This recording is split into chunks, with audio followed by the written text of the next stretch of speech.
If you're struggling to get views, I recommend you to watch this whole video. And with this method, I got this channel to 16 subscribers in 2 days. But before we get into everything, would you guys do me a favor and just hit the like button and subscribe? This is the most important step out of the 4 steps, and it is the niche you're making videos about. So for example, you're making soccer edits and you're getting decent views, and then all of a sudden you're making Roblox videos, and that's sometimes the reason you're not getting the views you want to. So the second step is to catch the viewer's eyes. So what this creator here did is he asked everybody, where were you guys born? That's a good method to catch his viewers' eyes because everybody wants to represent their country.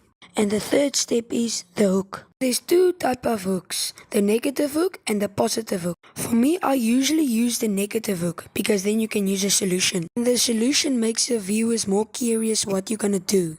And the last step is to end the video with a good ending. Like with the solution, you complete the task you were meant to do.